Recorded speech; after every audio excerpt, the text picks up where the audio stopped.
यह वीडियो जरा गौर से सुनिएगा।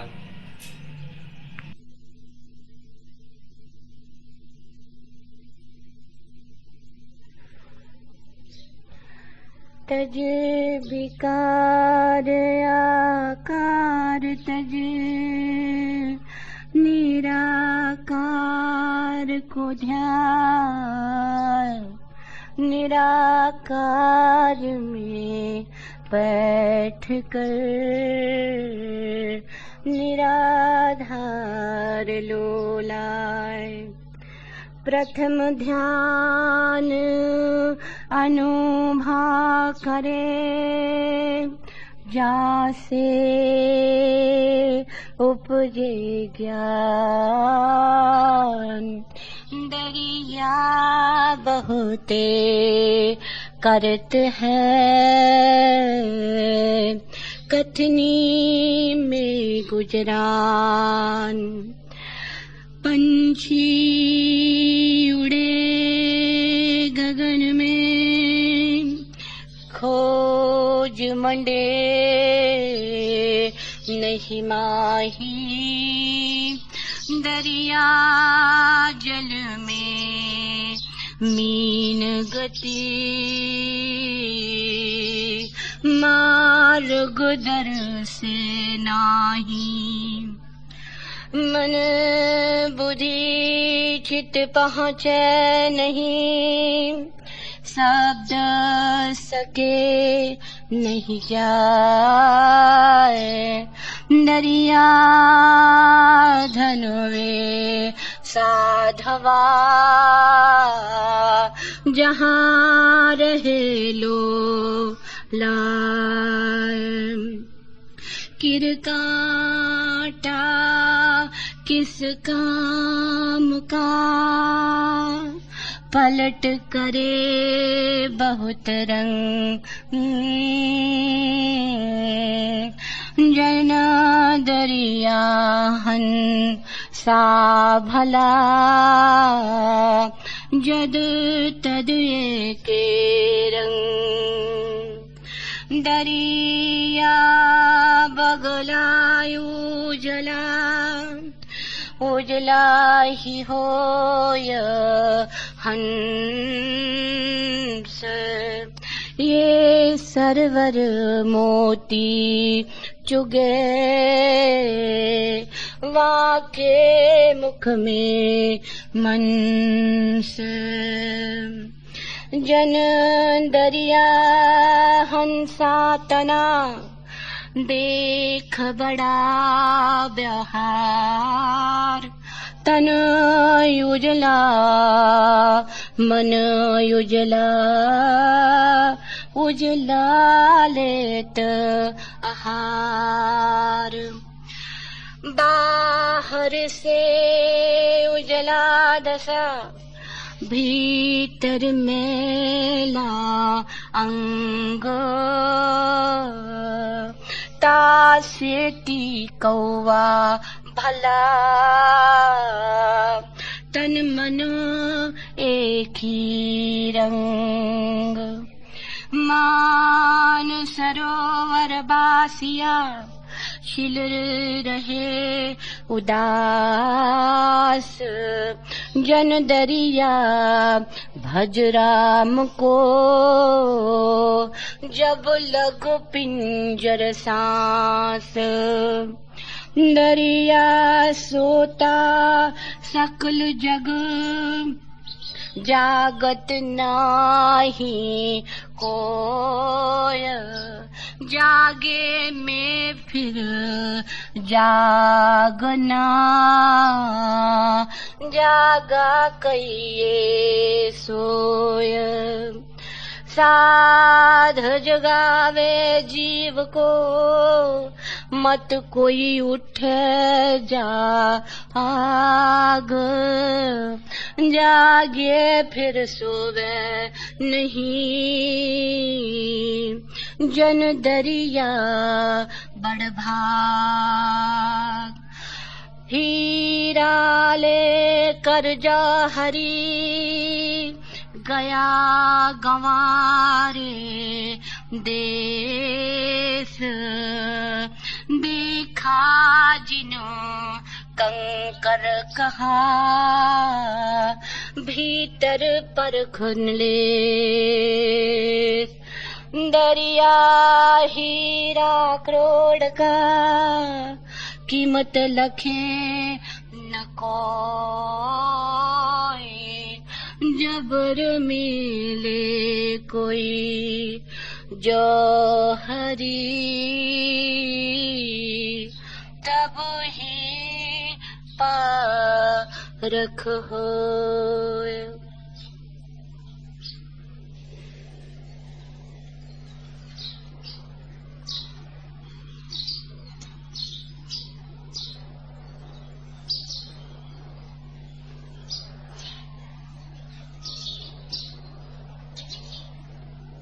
फिर दर्द उठा है आंख भरी, सीने में बाएं कोने से, फिर हुक उठी गहरी गहरी। दिन तो दुनिया की ले दे में कट गया चलो जैसे तैसे, पल पल पहाड़ जैसी भारी, यह रात कटेगी पर कैसे। खाएगी मेरा हृदय नौच, यह सांध चील क्रूरता भरी। कांटे बबूल के पलकों में अनजाने ही उग आएंगे, मैं तो जागूंगा सोकर भी, सब सो सो कर जग जाएंगे। टूटेगा तन का पोर पोर जैसे शराब उतरी उतरी, फिर सुलगेगा चंदन भीतर पर बाहर धुआं न आएगा। आवाज नहीं होगी कोई, घुन भीतर भीतर खाएगा, फिर मुझको डसकर उल्टेगी वह स्मृतियों की सांपिन ठहरी।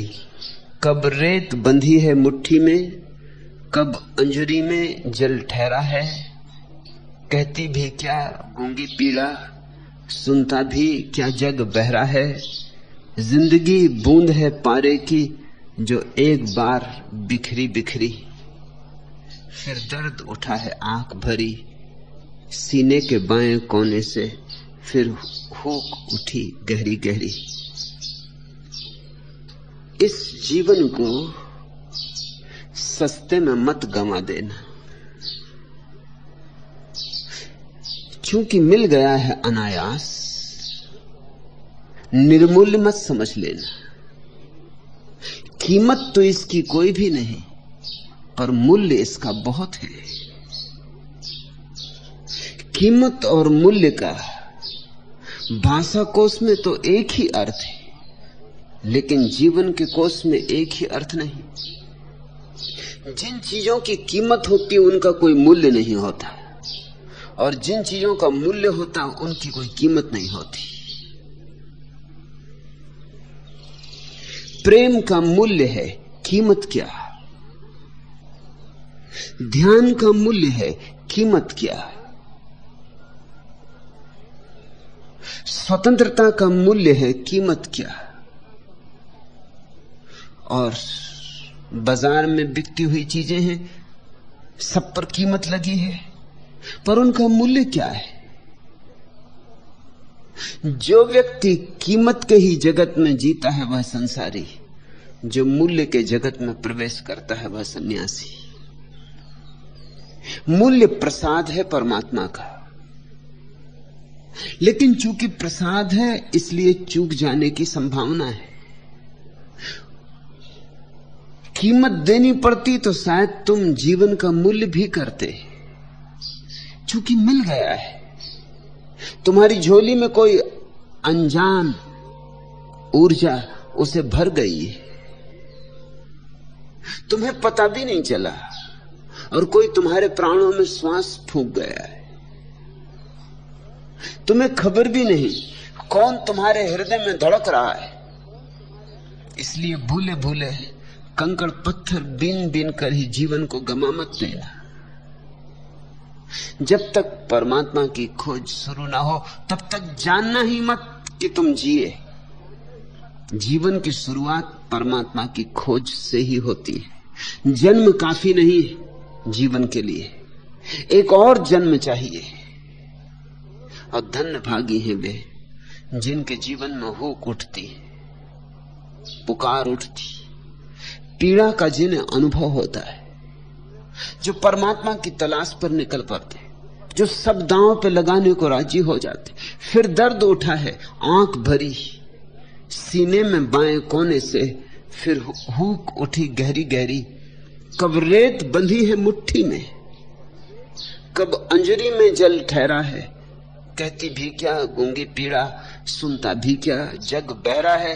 जिंदगी बूंद है पारे की, जो एक बार बिखरी बिखरी। सावधान, जिंदगी गंवानी तो बहुत आसान है, कमानी बहुत कठिन है। पारे की बूंद है, बिखरी तो बिखरी, फिर संभाल ना सकोगे।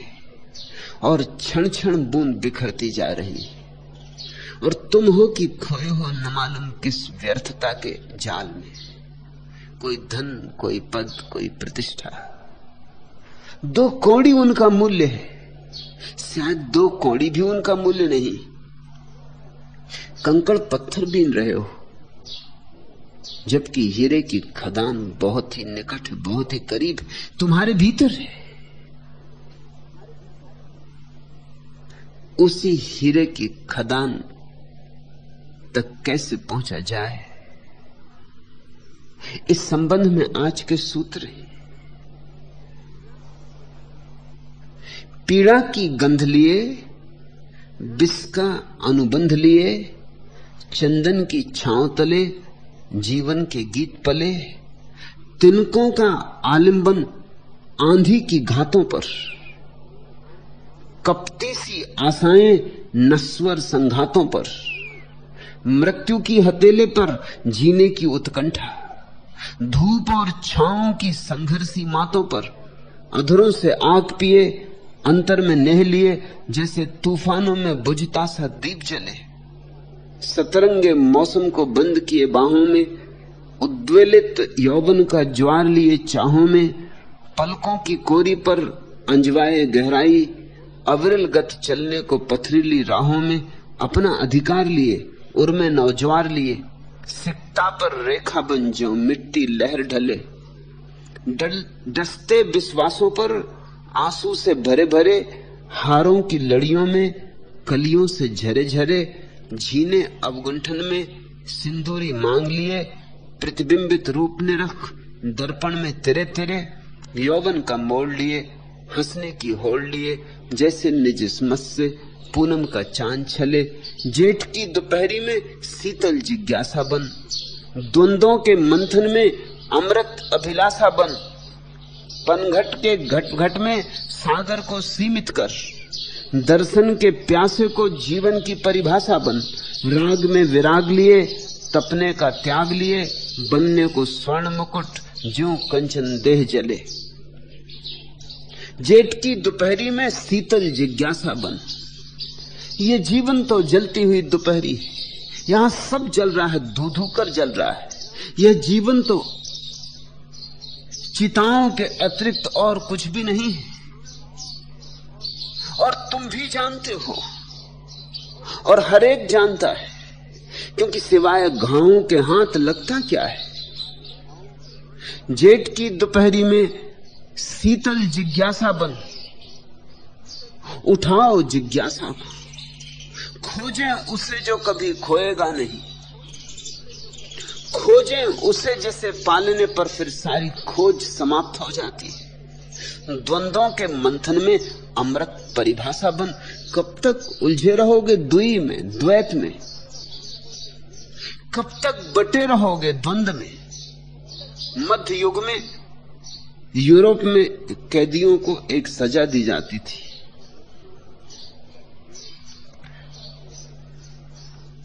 सजा ऐसी थी कि कैदी को लिटाकर 4 घोड़ों से उसके हाथ पैर बांध दिए जाते थे। एक घोड़े से हाथ, एक दूसरे घोड़े से दूसरा हाथ, तीसरे घोड़े से पैर, चौथे घोड़े से दूसरा पैर, और चारों घोड़ों को चारों दिशाओं में दौड़ा दिया जाता था। टुकड़े टुकड़े हो जाता था आदमी, खंड खंड हो जाता था। सजा का नाम था क्वार्टरिंग,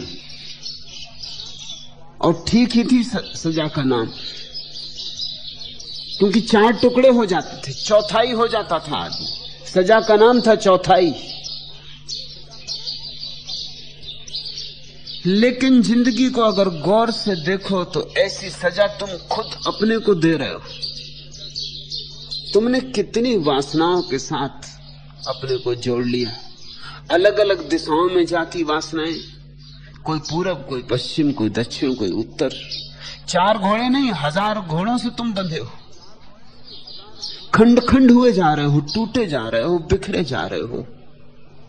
इसी बिखराव को तनाव कहो, चिंता कहो, बेचैनी कहो, विक्षिप्तता कहो, जो भी तुम्हें कहना हो, मगर ये बिखराव है।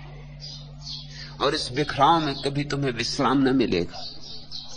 तुम तपोगे, कटोगे, सड़ोगे, मरोगे, जियोगे कभी भी नहीं। जीवन का संबंध तो तब होता है जब तुम्हारी सारी वासनाएं एक अभिप्सा में समाहित हो जाती, जब तुम्हारी अलग अलग दिशाओं में दौड़ती हुई कामनाएं एक जिज्ञासा में रूपांतरित हो जाती, जब तुम और सब न मालूम क्या क्या छोड़कर सिर्फ उस एक को खोजने के लिए आतुर आबद्ध हो जाते हो, कटिबद्ध हो जाते हो, प्रतिबद्ध हो जाते हो। छोड़ो 2 को, छोड़ो अनेक को, पकड़ो एक को, क्योंकि एक को पकड़ने में तुम भी एक हो जाओगे। अनेक को पकड़ोगे तुम भी अनेक हो जाओगे। और एक होने का आनंद और एक होने की विश्रांति। जेठ की दोपहरी में शीतल जिज्ञासा बन, द्वंद्व के मंथन में अमृत अभिलाषा बन। क्या मरण धर्मा तुम्हारी खोज? क्या उसे खोज रहे हो जो मृत्यु तुमसे छीन लेगी? अमृत को कब खोजोगे? द्वंद्वों के मंथन में अमृत अभिलाषा बन, पनघट के घट-घट में सागर को सीमित कर। एक एक घट में, एक एक हृदय में पूरा आकाश उतर सकता है। ऐसी तुम्हारी गरिमा है, ऐसा तुम्हारा गौरव है। एक एक बूंद सागर को अपने में समा सकती है, ऐसी तुम्हारी क्षमता है, ऐसी तुम्हारी संभावना है। लेकिन तुम आकाश की तरफ आंख ही नहीं उठाते। तुम जमीन में आंखों को गड़ाए, कंकड़ पत्थरों में, कूड़े करकट में ही अपने जीवन को बिता देते हो। और भरोसा भी किन चीजों का कर रहे हो? तूफान आ रहा है बड़ा, और पक्षी ने तिनकों से घोंसला बना लिया है और इस भरोसे में बैठा है कि सुरक्षा है। तूफान आ रहा है भयंकर, और रेत में तुमने ताश के पत्तों का घर बना लिया है और इस भरोसे में बैठे हो कि क्या चिंता है। मौत आएगी, तुम्हारे सब ताश के घर गिरा जाएगी। इसके पहले कि मौत आए, अमृत का थोड़ा स्वाद ले लो। तिनकों का आलंबन आंधी की घातों पर, कपटी सी आशाएं नश्वर संघातों पर, मृत्यु की हथेली पर जीने की उत्कंठा, धूप और छांव की संघर्षी मातों पर, मौत के हाथ में बैठे हो। कब मुट्ठी बंध जाएगी कहा नहीं जा सकता। मौत के हाथों में बैठे हो, फिर भी व्यर्थ में चिंता लगी है। बौद्धों की एक प्रसिद्ध कथा है। एक राजकुमार युद्ध हार गया है और जंगल में शरण के लिए भाग गया है। दुश्मन पीछे लगे, उनकी घोड़ों की टाप का शोरगुल बढ़ता जाता है और राजकुमार बड़ी मुश्किल में पड़ गया है, क्योंकि वो ऐसी जगह पहुंच गया है पहाड़ी की कगार पर जहां रास्ता समाप्त हो जाता है। आगे भयंकर खड्डे, पीछे दुश्मनों की आने की आवाज सघन होती जाती। एक एक घड़ी मौत करीब आ रही। ऐसी दशा तुम्हारी जैसी उस राजकुमार की थी। फिर भी हिम्मत जुटाता है, आखिरी आशा बांधता है, सोचता है छलांग लगा दूं, क्योंकि दुश्मन के हाथ में पड़ा तो तत्क्षण गर्दन कट जाएगी। छलांग लगाना भी कम खतरनाक नहीं है, गड्ढ भयंकर, बचने की आशा नहीं, लेकिन फिर भी दुश्मन के हाथ में पड़ने से तो ज्यादा आशा है। शायद हाथ पैर टूट जाएंगे लेकिन जीवन बचेगा, लंगड़ा हो जाऊंगा लेकिन फिर भी जीवन बचेगा, और कौन जाने कभी कभी चमत्कार भी हो जाता है कि गिरूं और बच जाऊं, न हाथ टूटे न पैर टूटे। तो नीचे झांक कर देखता है और नीचे देखता है कि दो सिंह मुंह बाएं ऊपर की तरफ देख रहे। अब तो कोई भरोसा न रहा। घोड़ों की टाप की आवाज और जोर से बढ़ने लगी और सिंह नीचे गर्जन कर रहे। उन्होंने भी राजकुमार को देख लिया है कि वो खड़ा है ऊपर, अगर गिर जाए तो प्रतीक्षा में रथ है कि तत्क्षण चीर फाड़ करके खा जाएंगे। कोई और रास्ता न देखकर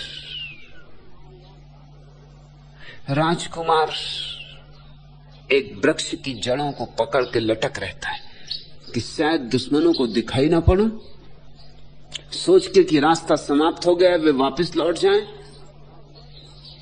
और वृक्ष की जड़ों में लटका हुआ सिंहों से भी बच जाऊंगा। अगर दुश्मन लौट गए तो एक आशा है कि मैं वापस लौट के बच सकता हूं। जब वो जड़ों को पकड़ के लटक जाता है तब देखता है कि और भी मुसीबत है। एक सफेद और एक काला चूहा जिस जड़ को वो पकड़ के लटका उसे काट रहे। दिन और रात के प्रतीक है सफेद और काला चूहा। अब तो बचने की कोई संभावना नहीं। दुश्मनों की आवाज बढ़ती जाती है, सिंहों का गर्जन बढ़ता जाता है और चूहे हैं कि जड़ काटे डाल रहे हैं, अब कटी तब कटी, ज्यादा देर नहीं है, जड़ कटती जा रही है। और तभी पास के एक मधु छत्ते से एक शहद की बूंद टपकती। अपनी जीभ पर वो शहद की बूंद को ले लेता और उसका स्वाद बड़ा मधुर है। उस क्षण में भूल ही जाता है सब, दुश्मन की घोड़ों की टाप, सिंहों की गर्जना, वे सफेद और काले चूहे, काटते हुए जड़, सब भूल जाता है। शहद बड़ा मीठा है। बौद्ध कथा बड़ी प्यारी। तुम्हारे संबंध में तुम ही हो वह राजकुमार। चारों तरफ से मौत घिरी और शहद की एक बूंद का मजा ले रहे हो, और शहद की एक बूंद में सोचते हो सब मिल गया, अब तुम्हें मौत की चिंता नहीं, जैसे अमृत मिल गया। तुम्हारे सुख क्या है? शहद की बूंदें, जीभ पर थोड़ा सा स्वाद है, और मौत चारों तरफ से घिरी। तिनकों का आलंबन आंधी की घातों पर, कपटी सी आशाएं नश्वर संघातों पर, मृत्यु की हथेली पर जीने की उत्कंठा, धूप और छांव की संघर्षी मातों पर, अधरों से आग पिए, अंतर में नेह लिए, जैसे तूफानों में बुझता सा दीप जले। बड़े तूफान हैं और तुम एक छोटे दिए हो, तुम्हारा बुझना निश्चित है, बचने का कोई उपाय नहीं, न कभी कोई बचा है, न कभी कोई बच सकेगा। लेकिन ये जो छोटा सा क्षण तुम्हारे हाथ में है, इसका सदुपयोग हो सकता है। यह क्षण सत्संग बन सकता है। यह क्षण तुम्हारे भीतर ज्योति का विस्फोट बन सकता है। यह क्षण तुम्हारे भीतर ज्ञान बन सकता है। यह क्षण तुम्हारे भीतर साक्षी का भाव बन सकता है। सोचो उस राजकुमार को फिर, काश मधु की बूंद में ना उलझता, मौत को चारों तरफ घिरा देखकर शांत चित्त हो जाता, आखिरी क्षण में साक्षी हो जाता, आखिरी क्षण में जागकर शुद्ध चैतन्य हो जाता, तो सारी मृत्यु व्यर्थ हो जाती, अमृत से नाता जुड़ जाता है। साक्षी में अमृत है, जागरण में अमृत है। अमी झरत बिकसत कमल, जैसे ही तुम साक्षी हो जाते हो अमृत की वर्षा होने लगती है और तुम्हारे भीतर छिपा हुआ शाश्वत का कमल खिलने लगता है। दरिया कहते हैं तज विकार आकार तज, निराकार को ध्यान। निराकार में बैठकर निराधार लौलाए। कहते हैं एक ही काम तुम कर लो तो सब हो जाए। व्यर्थ के विकारों में मत उलझे रहो, शहद की बूंदों में मत उलझे रहो, धोखा है। व्यर्थ के आकारों आकृतियों में मत उलझे रहो, भ्रांतियां हैं, मृग मरीचिकाएं। एक निराकार का ध्यान करो। निराकार का ध्यान कैसे हो? मुझसे आके लोग पूछते हैं आकार का तो ध्यान हो सकता है, निराकार का ध्यान कैसे हो? ठीक है, उनका प्रश्न सम्यक है। राम का ध्यान कर सकते हो, धनुर्धारी राम। कृष्ण का ध्यान कर सकते हो, बांसुरी वाले कृष्ण। कि क्राइस्ट का ध्यान कर सकते हो, सूली पे चढ़े। कि बुद्ध का, कि महावीर का। लेकिन निराकार का ध्यान, तुम्हें थोड़ा ध्यान की प्रक्रिया समझनी होगी।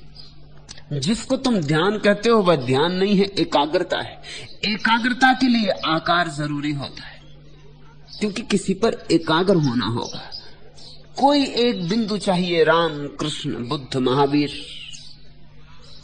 कोई प्रतिमा, कोई रूप, कोई आकार, कोई मंत्र, कोई शब्द, कोई आधार, कोई आलंबन चाहिए, तो तुम एकाग्र हो सकते हो। एकाग्रता ध्यान नहीं। ध्यान तो एकाग्रता से बड़ी उल्टी बात है। हालांकि तुम्हारे ध्यान के संबंध में जो किताबें प्रचलित हैं उन सब में यही कहा गया है कि ध्यान एकाग्रता का नाम। गलत है वह बात, गैर अनुभवियों ने लिखी होगी। एकाग्रता तो चित्त को संकीर्ण करती है। एकाग्रता तो एक बिंदु पर अपने को ठहराने का प्रयास है। एकाग्रता विज्ञान में उपयोगी है। ध्यान बड़ी और बात है। ध्यान का अर्थ होता है शुद्ध जागरूकता। किसी चीज पर एकाग्र नहीं, सिर्फ जागे हुए, बस जागे हुए। ऐसा समझो कि टार्च होती है। टार्च तो ध्यान नहीं है, एकाग्रता है। जब तुम टार्च जलाते हो तो प्रकाश एक जगह जाके केंद्रित हो जाता है। लेकिन जब तुम दिया जलाते हो तो दिया जलाना ध्यान है। वो एक चीज पर जाके एकाग्र नहीं होता, जो भी आसपास होता है सभी को प्रकाशित कर देता है। एकाग्रता में अगर तुम टार्च लेके चल रहे हो तो एक चीज तो दिखाई पड़ती, इससे सब अंधेरे में होता है। अगर दिया तुम्हारे हाथ में है तो सब प्रकाशित होता है। और ध्यान तो ऐसा दिया है कि उसमें कोई तलहटी भी नहीं है कि दिया तले अंधेरा हो सके। ध्यान तो सिर्फ ज्योति ही ज्योति है, जागरण ही जागरण है, और बिन बाती बिन तेल। इसलिए दिया तले अंधेरे होने की भी संभावना नहीं। ध्यान शब्द को तुम समझो साक्षी भाव। जैसे मुझे तुम सुन रहे हो, दो ढंग से सुन सकते हो। जो नया नया यहां आया है वह एकाग्रता से सुनेगा, स्वभावता। दूर से आया है, कष्ट उठा के आया है, यात्रा की है, कोई शब्द चूक ना जाए तो सब तरफ से एकाग्र होकर सुनेगा, सब तरफ से चित्त को हटा लेगा। जो मैं कह रहा हूं बस उसी पर टिक जाएगा। लेकिन जो यहां थोड़ी देर रुके, जो थोड़ी देर यहां रंगे हैं, जो थोड़ी देर यहां की मस्ती में डूबे हैं, वो एकाग्रता से नहीं सुन रहे, ध्यान से सुन रहे हैं। भेद बड़ा है। एकाग्रता से सुनोगे जल्दी थक जाओगे, तनाव होगा। एकाग्रता से सुनोगे तो ये पक्षियों का गीत सुनाई नहीं पड़ेगा। राह पर चलती हुई कारों की आवाज सुनाई नहीं पड़ेगी। एकाग्रता से सुनोगे तो और सब तरफ से चित्त बंद हो जाएगा, संकीर्ण हो जाएगा। ध्यान से सुनोगे तो मैं जो बोल रहा हूं वह भी सुनोगे। ये जो चिड़ियां टीवी टुट टुट कर रही हैं ये भी सुनोगे। राह से कार की आवाज आएगी वह भी सुनोगे। ट्रेन गुजरेगी वह भी सुनोगे। बस सिर्फ सुनोगे, जो भी है उसके साक्षी रहोगे। और तब तनाव नहीं होगा, तब थकान भी नहीं होगी, तब ताजगी बढ़ेगी,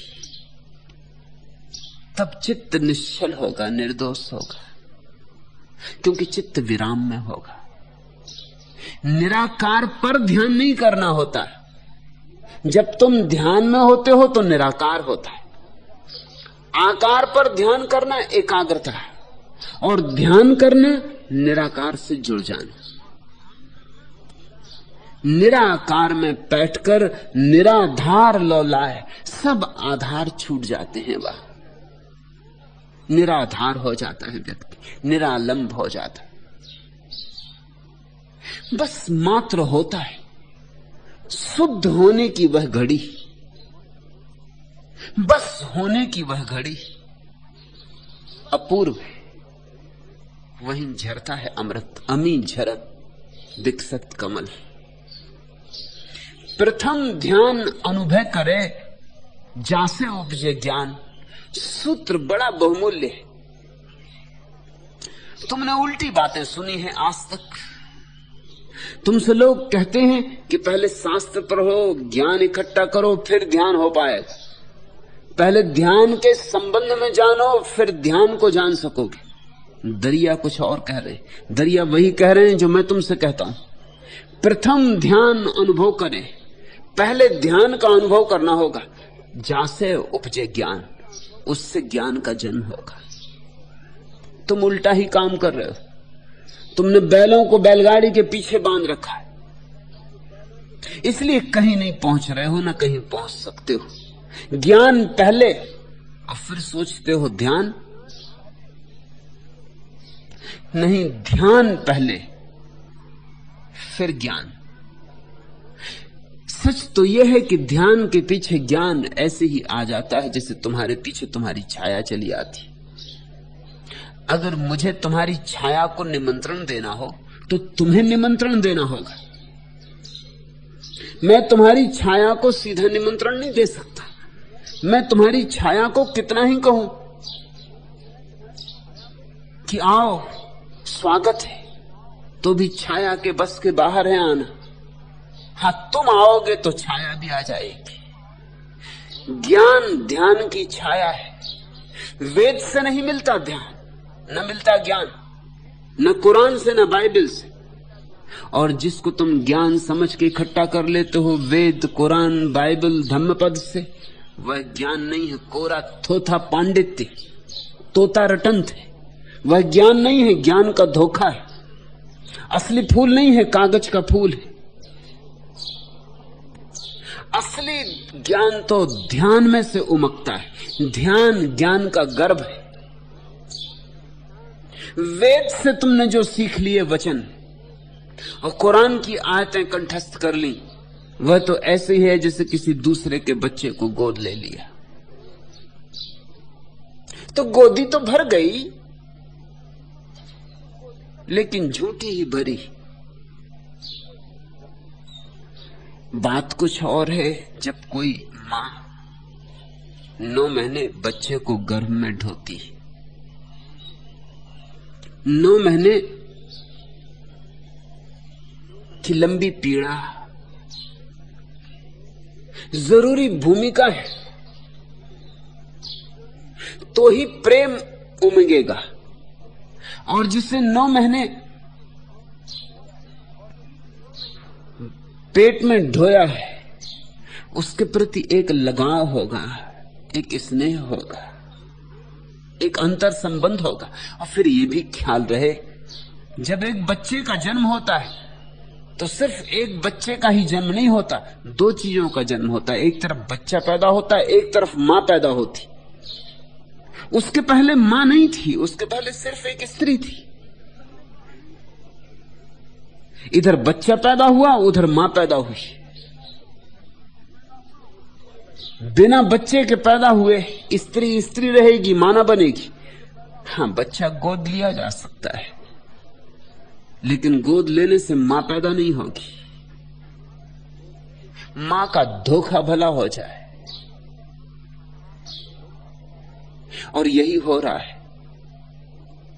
मां तो लोग बनते ही नहीं, ध्यान का गर्भ तो निर्मित ही नहीं करते, और ज्ञान को गोद ले लेते। और ज्ञान को गोद ले लेना सस्ता है। किताबें, शास्त्र आसान है पढ़ लेने, परमात्मा के संबंध में जान लेना बहुत आसान है। परमात्मा को जानने के लिए जीवन को दांव पे लगाना होता। ठीक कहते हैं दरिया, मैं उनसे 100% राजी हूं। यह अनुभवी का वचन है। अगर दरिया को अनुभव न होता तो यह बात कह ही नहीं सकते थे वो। जब मैंने दरिया पर बोलना शुरू किया, सोचा कि दरिया पर बोलूं, तो ऐसे ही कुछ वचनों ने मुझे आकर्षित किया, क्योंकि ऐसे वचन केवल वे ही बोल सकते हैं जिन्होंने अनुभव किया हो। प्रथम ध्यान अनुभव करे, पहले ध्यान जासे उपजे ज्ञान। अगर उन्होंने कहा होता वेद से ज्ञान उपजता है, मैं कभी भूल के उन पर न बोलता।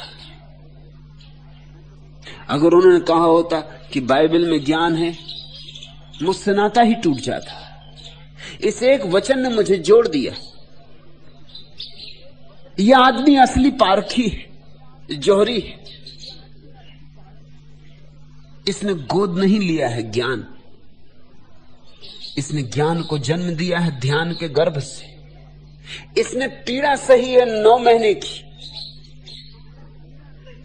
इसने बच्चे को बड़ा किया है। इसकी आत्म प्रतीति है। और जीवन में भी तुम जानते हो,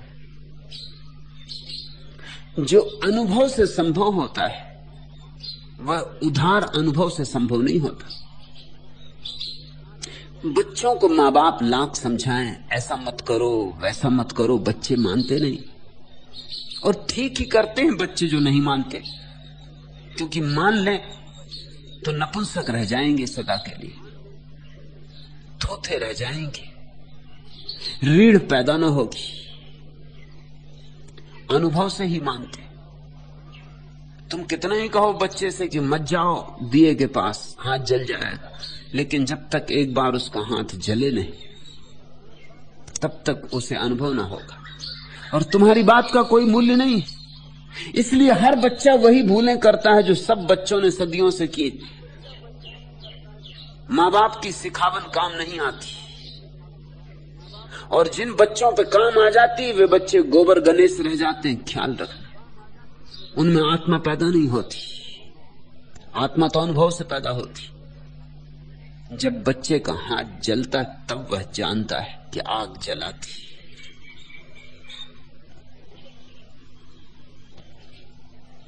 मुल्ला नसरुद्दीन का एक मित्र उससे कह रहा था कि मुल्ला, क्या तुम मेरी पत्नी को जानते हो? मुल्ला ने कहा, नहीं भैया, मैं अपनी पत्नी को जानता हूं, यही बहुत है।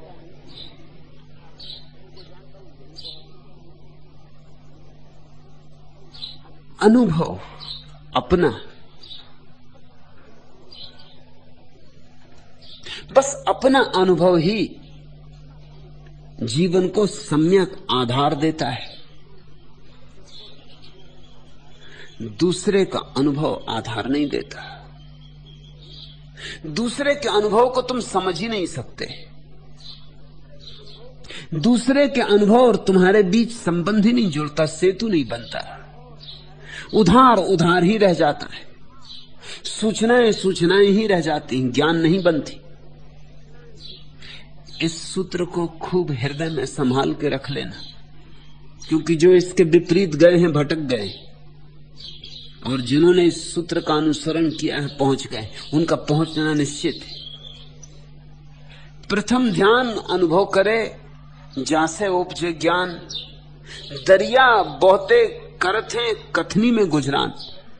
लेकिन बहुत से लोग हैं जो सुने सुनाए में ही जी रहे हैं, कथनी में गुजरान कर रहे हैं। हो सकता है उन्होंने प्यारे वचन इकट्ठे किए हो, सुभाषित संग्रहित किए हो, वेद का शुद्ध शुद्ध उन्हें ज्ञान हो, कुरान की आयत आयत उन्हें कंठस्थ हो, मगर इससे भी कुछ न होगा। मोहम्मद के तो ध्यान में कुरान उतरी थी, कुरान उतरी थी, पढ़ी नहीं गई थी कुरान। मोहम्मद तो पढ़ना जानते भी नहीं थे। पहाड़ पर एकांत में ध्यान कर रहे थे और तब अचानक जैसे कहीं अंतराकाश से कोई बोलने लगा, उद्घोष हुआ, एक झरना फूटा और प्यारा झरना फूटा। कोई गुनगुनाने लगा प्राणों में। इसलिए कुरान में जैसा गीत है और कुरान में जैसा संगीत है वैसा किसी दूसरे शास्त्र में नहीं।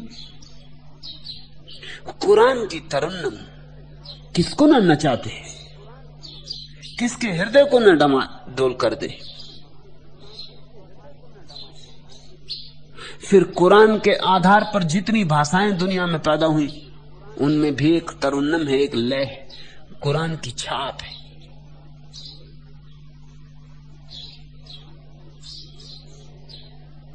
लेकिन कुरान कोई पढ़ी नहीं थी, मोहम्मद ने उतरी थी, इल्हाम हुआ था, जन्मी थी। मोहम्मद क्या कर रहे थे? मोहम्मद चुपचाप बैठे थे, शून्य में थे, साक्षी भाव में थे। और जब भी तुम साक्षी हो जाओगे कुरान उतरेगी, वही कुरान नहीं जो मोहम्मद को उतरी। क्योंकि परमात्मा अपने को दोहराता नहीं। परमात्मा का कार्बन कापियों में भरोसा नहीं, विश्वास नहीं। परमात्मा हमेशा नया गीत गाता है। परमात्मा हर दिन नई सुबह लाता है। परमात्मा हर बार नए हस्ताक्षर करता है। जैसे कि तुम्हारे अंगूठे का चिन्ह तुम्हारा ही चिन्ह है दुनिया में, किसी दूसरे आदमी के अंगूठे का चिन्ह तुम्हारा चिन्ह नहीं। चकित करने वाली बात है, 4 अरब आदमी हैं दुनिया में, लेकिन तुम्हारे अंगूठे की प्रतिलिपि किसी दूसरे आदमी के अंगूठे की नहीं। और ऐसा ही नहीं है कि तुम्हारे अंगूठे की जो छाप है वो जिंदा आदमियों में किसी की नहीं। वैज्ञानिक कहते हैं जितने लोग इस जमीन पे अब तक हुए हैं उनमें से भी किसी की छाप वैसी नहीं थी, और जितने लोग आगे भी कभी पैदा होंगे उनमें से भी किसी की छाप वैसी नहीं होगी। हर अंगूठे की छाप अनूठी है। जब अंगूठे तक की छाप अनूठी है तो आत्मा की छाप की तो बात ही ना करो। जब तुम्हारे ध्यान में उतरेगा कोई गीत तो न तो वह वेद होगा, न गीता होगी, न कुरान होगा।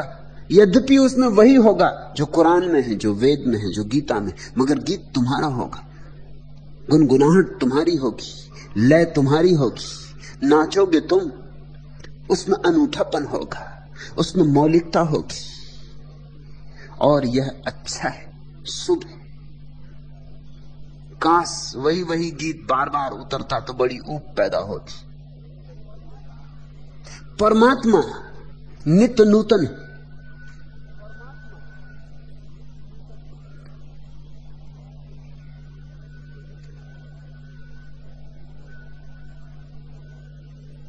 मुल्ला नसरुद्दीन एक ट्रेन में सफर कर रहा था।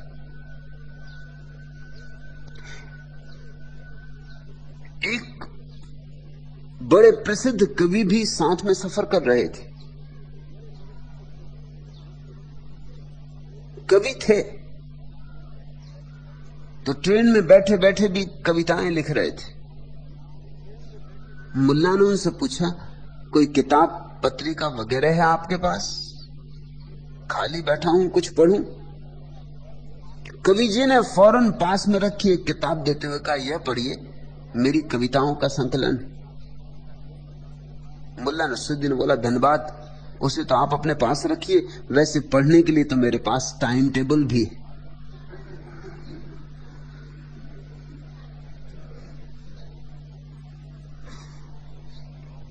एक तो आदमियों में है कवि जो वही वह दोहराए जाते हैं, इधर उधर थोड़ा बहुत भेद, फर्क, शब्दों का जमाव, तुकबंदी, बस तुकबंदी।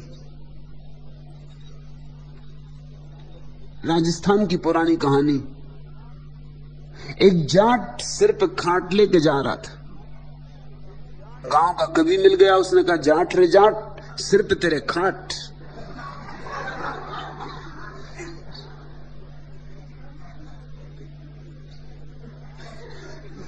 जाट भी कोई ऐसा रह जाए पीछे, जाट और पीछे रह जाए। उसने कहा, कवि रे कवि, तेरी ऐसी की तैसी। कवि ने कहा, तुकबंदी नहीं बैठती, काफिया नहीं बैठता। जाट ने कहा, काफिया बैठे कि ना बैठे, जो मुझे कहना था सो मैंने कह दिया। काफिया बिठा कौन रहा? तू बिठाता रहे काफिया।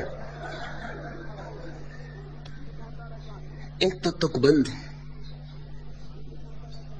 जो जाट के साथ खाट का काफिया बिठा रहे। परमात्मा कोई तुकबंद नहीं, अनंत है परमात्मा, अनंत है उसकी अभिव्यक्तियां, हर बार नई। जब भी तुम उधार ज्ञान इकट्ठा कर लेते हो तब तुम बासा ज्ञान इकट्ठा कर लेते हो। तुम्हारा परमात्मा पे भरोसा नहीं है, इसलिए तुम वेद पे भरोसा करते हो। तुम्हारा परमात्मा पे भरोसा नहीं है, इसलिए तुम कुरान को छाती से लगाए बैठे हो। काश तुम्हारा परमात्मा पे भरोसा हो तो तुम कुरान भी छोड़ो, वेद भी छोड़ो, बाइबल भी छोड़ो। तुम कहो परमात्मा से कि मैं राजी हूं, मुझ पर भी उतर, मेरे द्वार खुले, मेरे भीतर भी आ, मुझ में भी गुनगुना, मेरा कसूर क्या है, मुझे भी छू, मेरी मिट्टी को भी सोना बना, मुझे भी सुगंध दे। आखिर मुझसे नाराजी क्या है? जिसका परमात्मा पर भरोसा है वही ध्यान कर सकता है। ध्यान का अर्थ भूल मत जानो, जागरूकता, साक्षी भाव।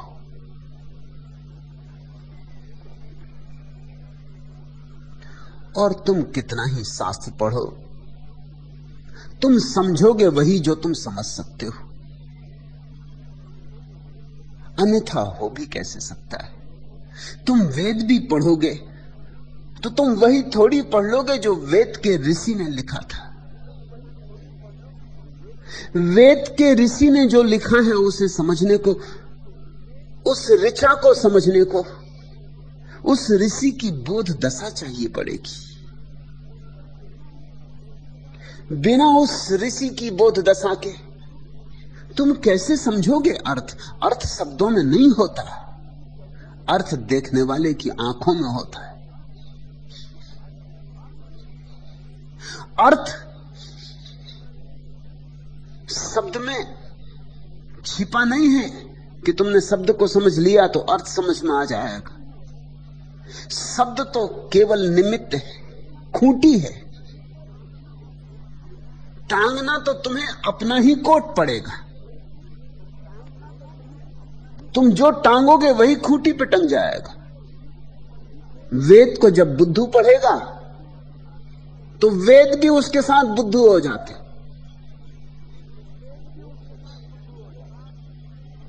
मुल्ला नसरुद्दीन एक दिन मुझसे कह रहा था, कल रात मेरा पड़ोसी आधी रात को मेरा दरवाजा पीटने लगा। तो मैंने कहा कि मुल्ला तब तो तुम बहुत परेशान हुए होगे। मुल्ला ने कहा नहीं जी, और मैं और परेशान होता। मैं तो अपना गाना पहले की तरह ही गाता रहा। उसी गाने की वजह से वो पड़ोसी दरवाजा पीट रहा है कि भैया बंद करो।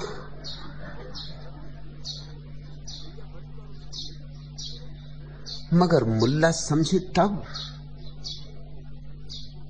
मुल्ला तो समझा कि है कैसा मूड कि आधी रात और दरवाजा पीट रहा है। ये तो मुल्ला सोच भी नहीं सकता कि मेरे गाने की वजह से ही पीट रहा है।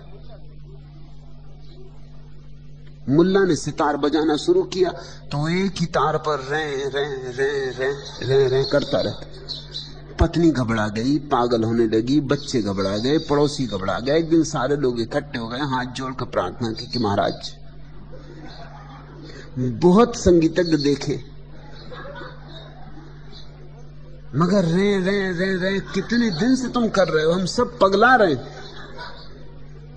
अब तो हमें दिन में भी बाजार में काम करते वक्त भी तुम्हारी रे रे सुनाई पड़ने लगी। जान बख्शो, अगर संगीत ही सीखना तो कम से कम दूसरे तारों को भी तो छुओ। मुल्ला ने कहा तुम समझे नहीं, दूसरे संगीतज्ञ इसलिए दूसरे तारों को छूते हैं कि वो अपना स्थान खोज रहे हैं। मुझे मेरा स्थान मिल गया,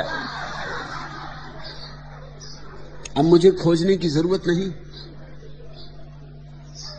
मैंने पा लिया। जो मैं खोजना था वो मुझे मिल गया, मुझे मेरा स्वर मिल गया है। तुम पढ़ोगे भी शास्त्रों में तो क्या पढ़ोगे? मैंने सुना है कुरान में कहीं एक वचन आता है कि शराब पियो, वैश्यागामी बनो और नरक में सड़ोगे।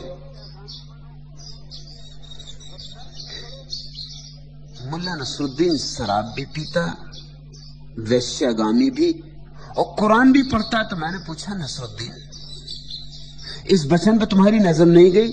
उसने कहा गई क्यों नहीं, कई बार गई, लेकिन अभी जितना मुझसे बन सकता उतना कर रहा हूं। अभी आधा ही वचन मुझसे पूरा होता है। सामर्थ, मुल्ला ने कहा सामर्थ अपनी अपनी। बड़े पुरुष बड़ी बातें कह गए हैं, मगर जितना अपने से बने उतना करो। साफ आज्ञा है, शराब पियो, वैश्य गमन करो, साफ आज्ञा है। नरक में सड़ोगे वो बात की बात है, वो देखेंगे।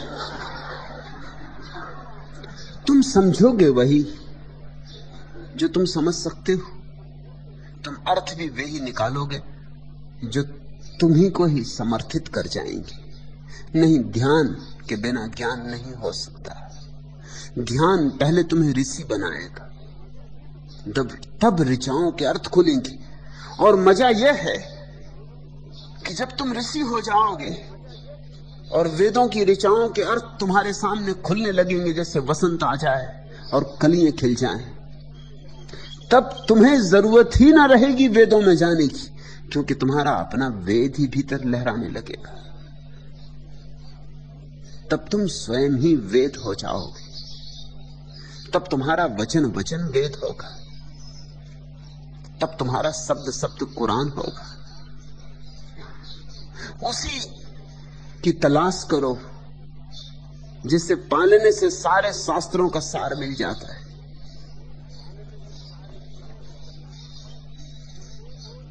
पंछी उड़े गगन में, खोज मंडे नहीं माही, दरिया जल में मीन गति मार्ग दर्शे नहीं। अद्भुत वचन दरिया दे रहे हैं। एक एक सूत्र ऐसा है कि हीरे जवाहरातों में भी तौलो तो भी तौले ना जा सके, अतुलनीय। पंछी उड़े गगन में, तुमने पक्षियों को आकाश में उड़ते देखा? उनके पैरों के चिन्ह नहीं बनते। ऐसे ही ऋषियों की गति है,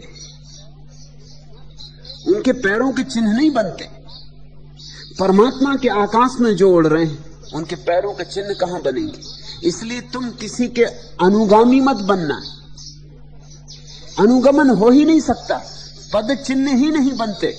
पंछी उड़े गगन में, खोज मंडे नहीं माई, लेकिन आकाश में उसके कोई चिन्ह नहीं पाए जाते। पंछी उड़ जाता है, निशान नहीं बनते।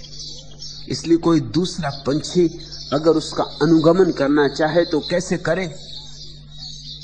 दरिया जल में मीन गति, जैसे नदी में कि सागर में मछली चलती, मार्गदर्शन नहीं, कोई मार्ग नहीं बनता उसके चलने से। कोई दूसरा उसके मार्ग का अनुसरण करना चाहे तो कैसे करे? परमात्मा के उस परम आकाश में भी, ध्यान के उस शून्य आकाश में भी न कोई चिन्ह बनते हैं, न कोई मार्ग। पंछी उड़े गगन में, दरिया जल में मीन गति, ऐसी ही गति है उस अंतर आकाश की। वहां कोई चिन्ह कभी नहीं बनते, इसलिए वहां अनुगमन नहीं हो सकता। तुम्हें अपना रास्ता स्वयं ही बनाना होगा।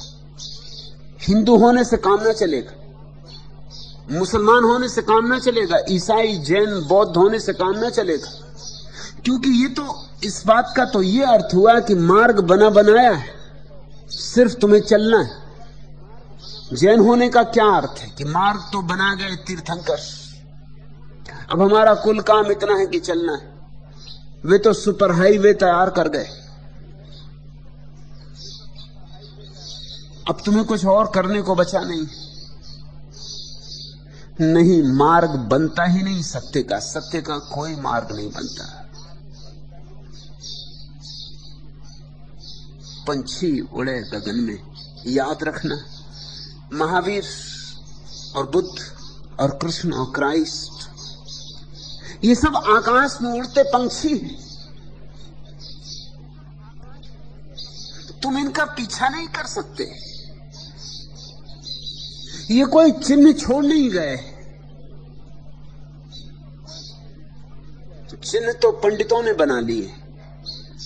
बुद्ध ने कहा था मेरी कोई मूर्ति मत बनाना, और आज दुनिया में जितनी बुद्ध की मूर्तियां हैं उतनी किसी की भी नहीं। थोड़ा सोचो कैसे अद्भुत लोग हैं। बुद्ध जिंदगी भर कहते रहे मेरी मूर्ति मत बनाना, 1000 बार समझाया मेरी मूर्ति मत बनाना, क्योंकि मेरी पूजा से कुछ भी नहीं होगा। जाओ भीतर, जाओ अपने भीतर, अपो दीपो भव, अपने दिए खुद बनो।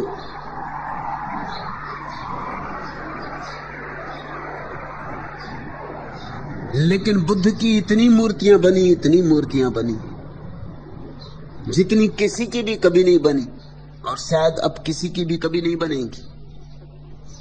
इतनी मूर्तियां बुद्ध की बनी कि उर्दू में जो शब्द है बुद्ध, वो बुद्ध का ही रूपांतर है। बुद्ध शब्द का अर्थ ही मूर्ति हो गया, बुद्ध।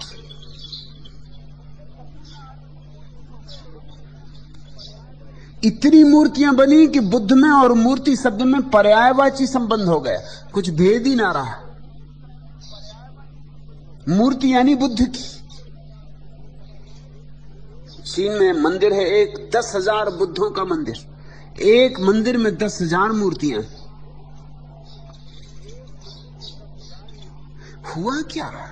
बुद्ध कहते रहे मेरी मूर्ति मत बनाना, फिर लोगों ने मूर्ति क्यों बना ली?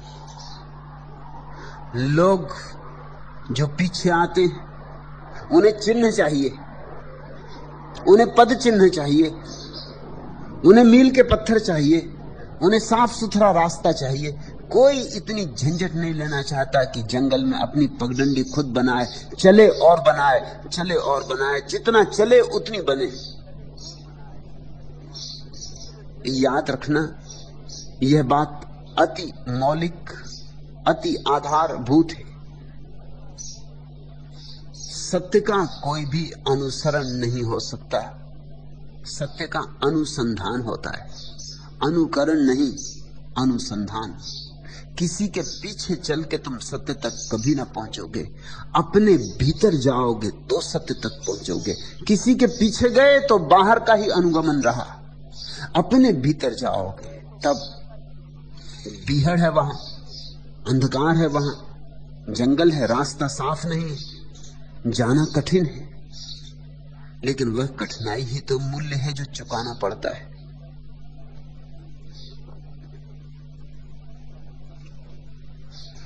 कंपित वंजुल तन मंजुल मन यौवन चंचल, नौ बंधन कील रहित तरणी, भव सिंधु विकल, गहो मीत बाह सदय।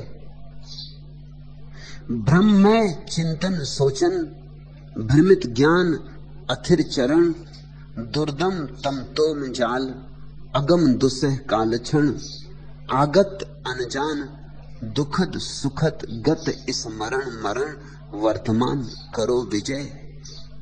जागे नव स्तव अहरह, रत नित चरणारविंद, मद में संकेत दान, काटे दिक काल बंध, शरणागत आरत जन, स्मित कांछानित अमंद, करो बंधु करो अभय। प्लावित घन धाराधर, उच्छ्वल जीवन सागर, वात वसन झीन अमित, क्षेपण गति अति दुस्तर, संशय भय दीन दुपद, केवट तट अंध गहर, करो सिंधु बिंदु विलय। इस विराट सिंधु में अपने बिंदु को विलय करो, करो बंधु करो अभय। भय के कारण कुछ पकड़ो मत, भय छोड़ो। मंदिर मस्जिद को भय के कारण पकड़ा है तुमने। तुम्हारा भगवान तुम्हारे भय की ही प्रतिमा है। तुम्हें भगवान का कोई पता नहीं, क्योंकि तुम्हें ध्यान का ही कुछ पता नहीं। एक तो भगवान है जो ध्यान में अवतरित होता है, और एक भगवान है जो तुम्हारे भय के कारण तुम निर्मित कर लेते हो। जो तुमने मूर्तियां बना रखी हैं मंदिरों में, तुम्हारे भय के भगवान की, तुमने ही गढ़ा है उन्हें। वे असली भगवान की नहीं। असली भगवान तो वह है जिसने तुम्हें गढ़ा है। तुम भी खूब उसे चुका रहे हो, उर्रण हो रहे हो कि तूने हमें गढ़ा। कोई फिक्र नहीं, हम तुझे गढ़ते। तुम ही बना लेते हो अपनी मूर्तियां, तुम ही सजा लेते हो अपने थाल, तुम ही गढ़ लेते हो अपनी प्रार्थनाएं। किसे धोखा दे रहे हो? आत्मवंचना है यह। करो बंधु करो अभय, करो सिंधु बिंदु विलय। डरो मत, भयभीत न हो। धर्म का और भय से कोई संबंध नहीं, धर्म का और भीरू से कोई नाता नहीं। तुमने शब्द तो सुना होगा, सारी भाषाओं में इस तरह के शब्द हैं। हिंदी में शब्द धर्म भीरू, धार्मिक आदमी को कहते हैं धर्म भीरू। अंग्रेजी में भी ठीक वैसा शब्द है, धार्मिक आदमी को कहते हैं गॉड फियरिंग, ईश्वर से डरने वाला। महात्मा गांधी ने लिखा है, और किसी से मत डरो मगर ईश्वर से जरूर डरना।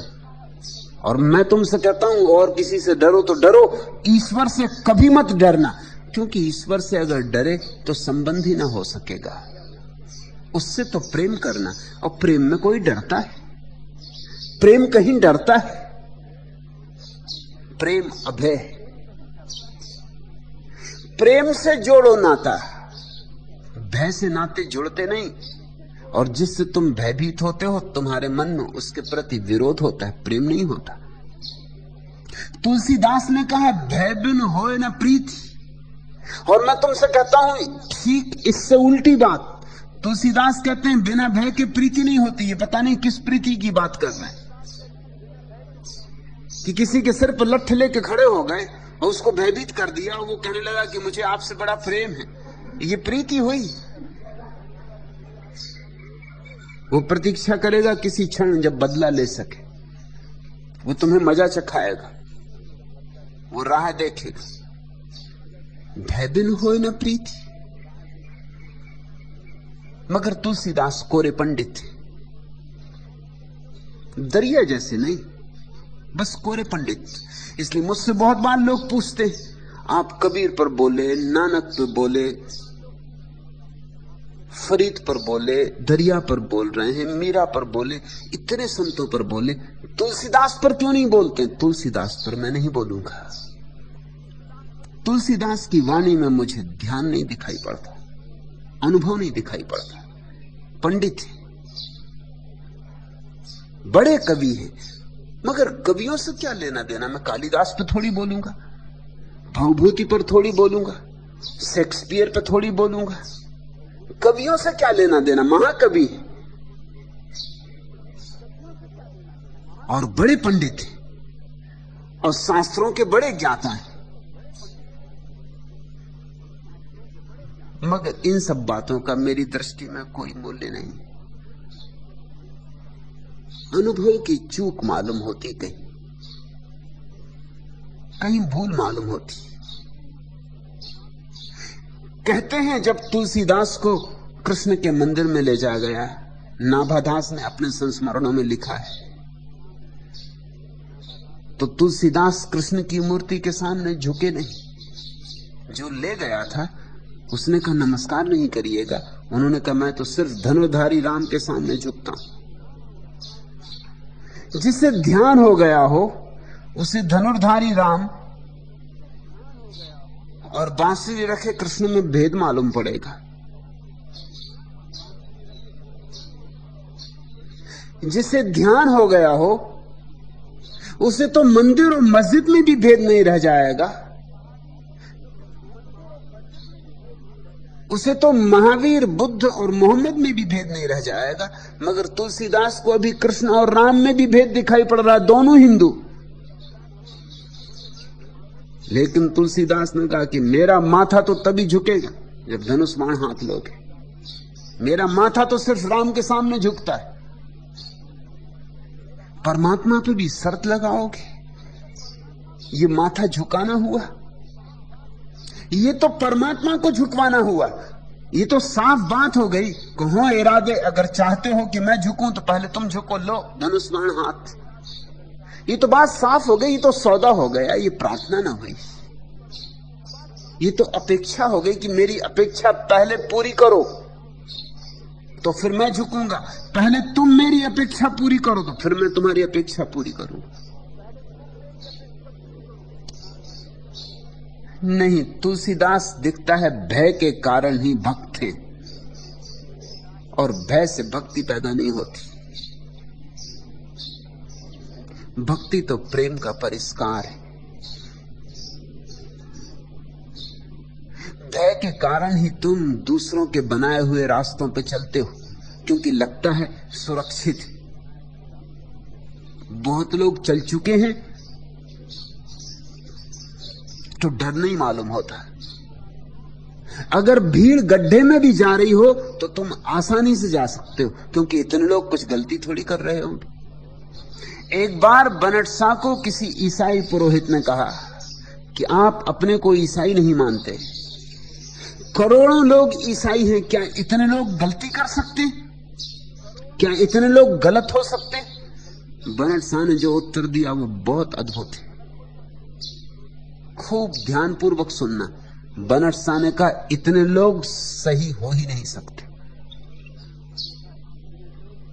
क्योंकि सत्य तो कभी किसी एकांत के जीवन में उतरता है। इतने लोग अगर सत्य हो तो सारी पृथ्वी सत्य से जगमग हो जाए। बनट शाह ने कहा मैं तो इसीलिए ईसाई नहीं हूं कि इतने लोग ईसाई हैं तो सब गड़बड़ होगा, नहीं तो इतने लोग ईसाई हो सकते थे। जहां भीड़ चले वहां सावधान हो जाना। भीड़ चाल भेड़ चाल है, और परमात्मा की तलाश तो केवल वे ही कर पाते जिनके पास सिंहों की आत्मा है, जो सिंहनाद कर सकते। अकेले चलने में डर लगता है, मगर ध्यान में तो अकेले चलना पड़ेगा। वहां पत्नी भी साथ नहीं हो सकती, मित्र भी साथ नहीं हो सकते। यहां हम इतने लोग हैं, हम सब आंख बंद करके ध्यान में हो जाएं तो सब अकेले हो जाओगे, सब पड़ोसी मिट जाएंगे, फिर यहां कोई ना रहेगा, तुम अकेले बचोगे। और सब रहेंगे, वे भी अकेले अकेले बचेंगे। ध्यानी अकेला हो जाता है, इसलिए लोग ध्यान से डरते। ध्यानी को तो जंगल में घुस पड़ना पड़ता है, बीहड़ जंगल में जहां कोई पगडंडी भी नहीं। चलता है झाड़ियों में से, कांटों में से, उतना ही रास्ता बनता है। ठीक कहते हैं दरिया, पंछी उड़े गगन में, खोज मंडे नहीं माही। दरिया जल में मीन गति, मार्ग दर से नाही। मन बुद्धि चित्त पहुंचे नहीं, शब्द सके नहीं जाए। दरिया धनबे साधवा, जहां रहे लौलाए। वहां शब्द की तो कोई गति ही नहीं, तो शास्त्र कैसे तुम्हें समझाएंगे। वहां मन बुद्धि चित्त भी नहीं पहुंचते, तो सोचने विचारने अध्ययन करने मनन करने से तुम वहां न पहुंचोगे। दरिया धनवे साधवा, दरिया कहते हैं वे सरल चित्त लोग धन्य हैं जो उस जगह पहुंच गए हैं जहां शब्द नहीं पहुंचता, मन नहीं पहुंचता, चित्त नहीं पहुंचता, बुद्धि नहीं पहुंचती, जहां शास्त्रों की कोई गति नहीं, जहां विचार बहुत पीछे छूट जाते। जो उस भाव लोक में उतर गए वे धन्य भागी। किर कांटा किस काम का, पलट करे बहुरंग। गिरगिट किसी काम का नहीं होता, बहुत रंग बदलता है। और यही हालत है दुनिया में, तुम एक रंग से थक जाते हो तो दूसरा रंग बदल लेते।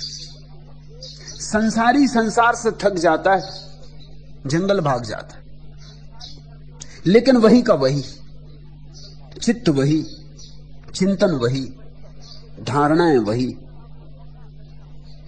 जिस गीता को पकड़े बैठा संसार में था, उसी गीता को लेके जंगल चला जाता है।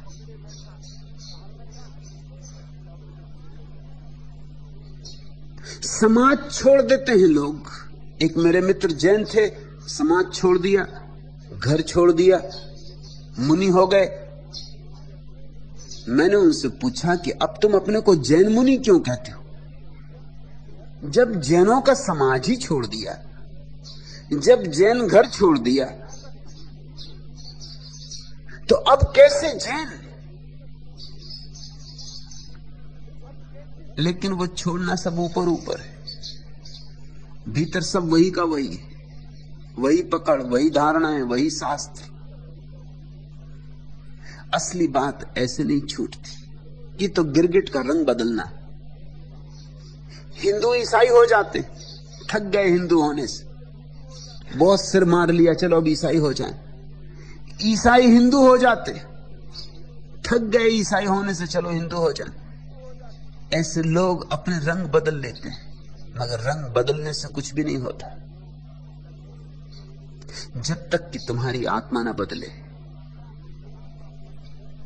किर कांटा किस काम का, पलट करे बहुरंग। जन दरिया हंसा भला, जब तद एक रंग। हंसी अच्छा है दरिया कहते, सदा एक रंग, एक शुभ्र सादगी, एक सरलता, एक निर्मलता। ध्यान का रंग है शुभ्र सादगी, निर्मलता, निर्दोषता। एक छोटे बच्चे की तरह निर्दोष चित्त ध्यान का रंग है।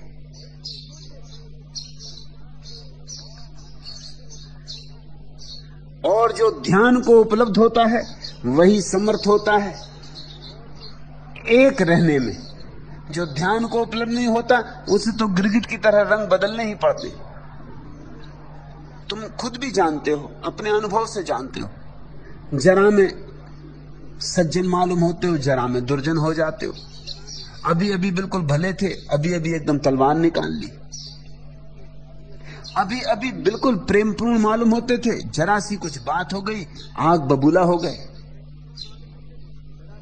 सुबह मंदिर जा रहे थे, ऐसे भगत जी मालूम होते थे। और तुम्हें ही कोई दुकान पर बैठा देखे तो लुटेरे हो जाते हो।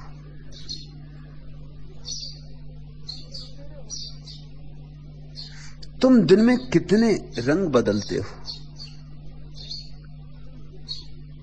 ये गिरगिट होना छोड़ो, मगर ये तभी छूट सकता है जब तुम्हारे भीतर ध्यान का शुभ्र रंग फैल जाए।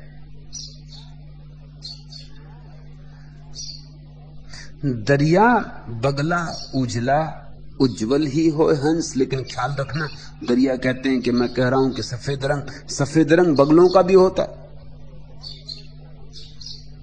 बगले बहुत प्राचीन समय से ही शुद्ध सफेद खादी पहनते। गांधी बाबा ने तो बहुत बाद में ये राज खोला। बगलों को पहले से पता है, वो पहले से खादी पहनते। और बगले बड़े योगी होते, देखा तुमने, एक टांग पर खड़े रहते, बगुलासन, आसन लगाए रहते, नहीं तो मछलियां फंसे भी नहीं। एक टांग पे बगला खड़ा रहता है मछलियों को धोखा देने को, क्योंकि दो टांगे अगर मछलियों को दिखाई पड़े तो उनको शक हो जाए कि बगला है। एक टांग का कहीं कोई होता है? एक टांग का कहीं कोई हो सकता है? एक टांग का कोई होता ही नहीं। तो मछलियां निश्चिंत रहती हैं, होगी लकड़ी गड़ी होगी कि कोई पौधा हुआ होगा, मगर कोई बगुला तो उसके दो टांग होनी चाहिए। तो बेचारा बगुला सदियों से योग साध रहा है, एक टांग पे खड़ा रहता है। योग शास्त्र में बगुलासन भी एक आसन है जिसमें एक टांग पे खड़े रहना पड़ता है, और बिल्कुल हिलता डुलता नहीं, क्योंकि जरा हिले डुले तो पानी हिल डुल जाए, पानी हिल डुल जाए तो मछलियां संकित हो जाएं। तो बगुला ऐसा खड़ा रहता है, बिल्कुल स्थिर, चित्त एकाग्र।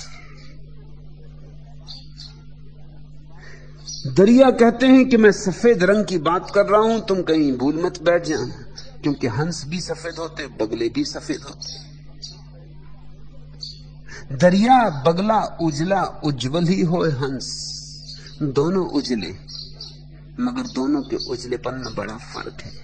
ए सरवर मोती चुगे बाके मुख में मंस, एक तो मान सरोवर में मोती चुगता है और दूसरा केवल मछलियां पकड़ता है, दूसरा केवल मांस के चीथड़ों के लिए लालायत रहता है। एक के मुंह में मांस और एक के मुंह में मोती। मोतियों से पहचान होगी कौन बगला है कौन हंस। जिस वाणी से मोती झरते हो, जिसके पास मोतियों की वर्षा होती हो, जहां से तुम भी अपनी झोली मोतियों से भर के लौटाओ, बैठना वहां, लगाना प्राणों को वहां, जोड़ना अपनी आत्मा को वहां। दरिया बगला उजला उज्जवल ही हो हंस, ए सरवर मोती चुगे बाके मुख में मंस। बस में सफर कर रही एक महिला ने अपने सहयात्री मुल्ला नसरुद्दीन को कहा कि आप शायद कुछ कहना चाह रहे। मुल्ला नसरुद्दीन ने कहा कि जी नहीं, मैं क्यों कुछ कहना चाहूंगा। उस महिला ने कहा तो फिर शायद आप जिसे अपना पैर समझ के खुजला रहे हैं वो मेरा पैर है, ये बता देना जरूरी।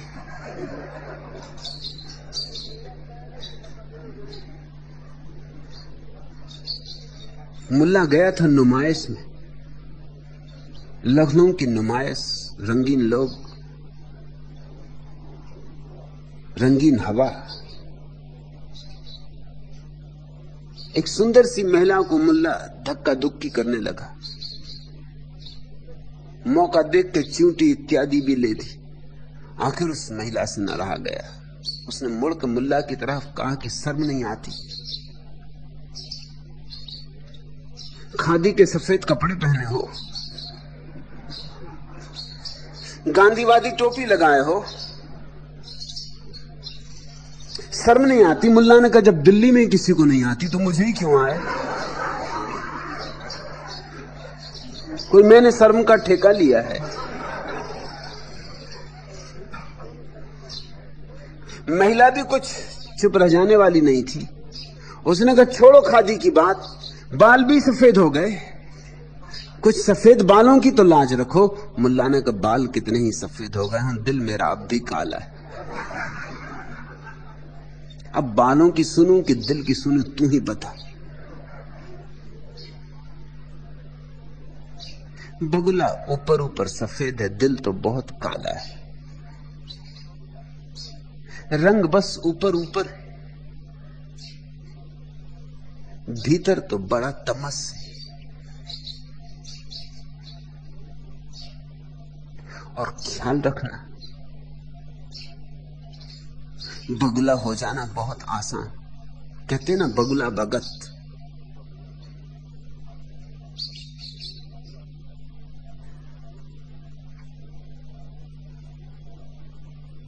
जन दरिया हंसा तना, देख बड़ा व्यवहार, तन उज्जवल मन उजला, उज्जवल लेत आहार।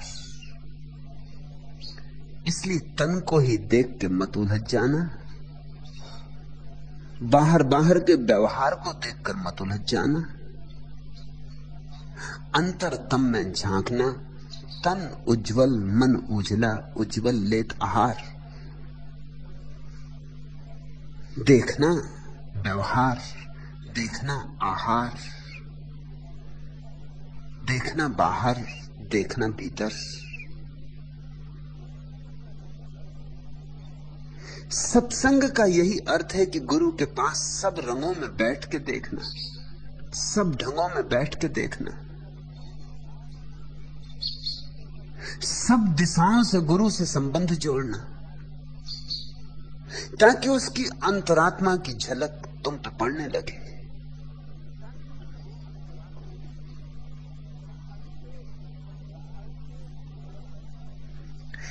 बाहर से उज्जवल दशा, भीतर मैला अंग, ता सेती कौआ भला, तनमन एक ही रंग। दरिया कहते हैं बगुले से तो कौआ भला, कम से कम बाहर भीतर एक ही रंग तो है। राजनेताओं से तो अपराधी भले, कम से कम बाहर भीतर एक ही रंग तो है।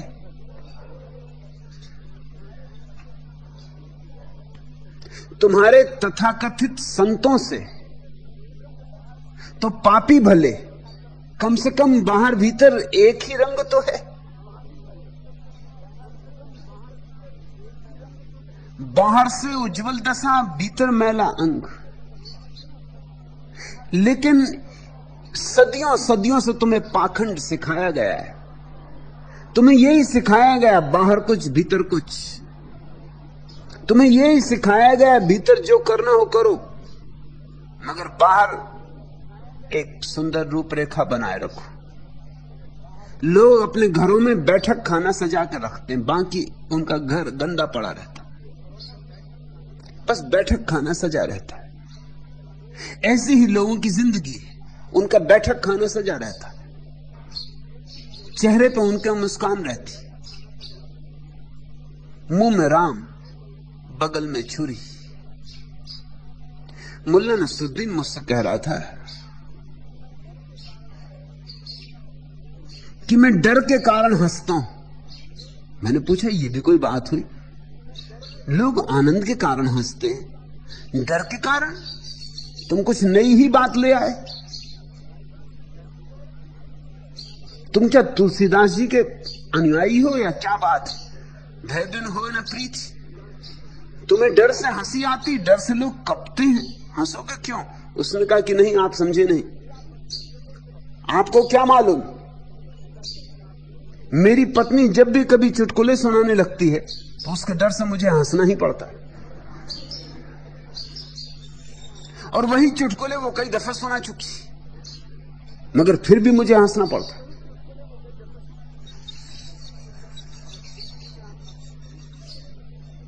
एक पाखंड है जिसमें हम दीक्षित किए जाते हैं। रास्ते पे कोई मिल जाता है, तुम कहते हो जयराम जी सौभाग्य कि सुबह सुबह आपके दर्शन हुए, शुभ घड़ी शुभ मुहूर्त, और मन में कहते हो ये दुष्ट कहां से सुबह सुबह दिखाई पड़ गया, अब पता नहीं दिन में क्या हालत होगी। कोई घर आता है तो कहते आओ विराजो, स्वागत, पलक पावड़े बिछाते, और भीतर भीतर कहते हो ये कमबख्त, इसको आज ही आने की सूझी। मुल्ला नसरुद्दीन के घर एक दिन एक दंपति ने दस्तक दी। मुल्ला ने डरते डरते आधा दरवाजा खोला, नंग धड़ंग था, सिर्फ गांधी टोपी लगाए हुए था। स्त्री तो बहुत घबरा गई, लेकिन अब मेहमान आ ही गए तो मुल्ला ने कहा आइए आइए, बड़ा स्वागत है, आइए। डरते डरते पति पहले घुसा, पीछे पत्नी भयभीत। पति ने पूछा ये तुमने क्या ढंग बना रखा, नंगे क्यों बैठे हो?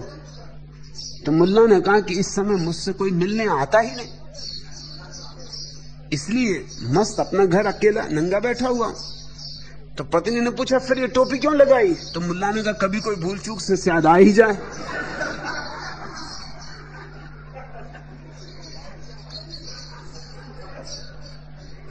लोग दोहरे इंतजाम किए हुए।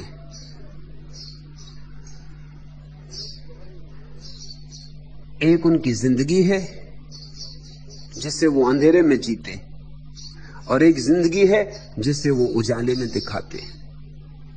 दरिया कहते हैं इससे तो कौआ भला, ताश से थी कौआ भला, तन मन एक ही रंग, काला ही सही मगर कम से कम तन और मन तो एक है। बुरे भी हो तो इतना बुरा नहीं है अगर तुम निष्कपट हो और जैसे हो वैसा ही अपने को प्रकट करते हो।